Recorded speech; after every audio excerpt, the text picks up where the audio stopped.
మనుషుల మనసులలో ఏ చోటు లేకున్నా మంచిదైన నీ మదిలో నాకు చోటునిచ్చావు.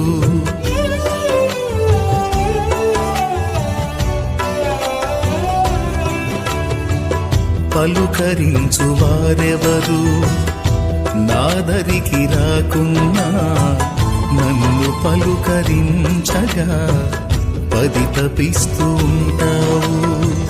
కంటి పాపలా నన్ను కాపాడుకుంటావు. కంటి పాపలా నన్ను కాపాడుకుంటావు. చంటి పాపలా నన్ను చంకనెత్తుకుంటావు. చంటి పాపలా నన్ను చంకనెత్తుకుంటావు.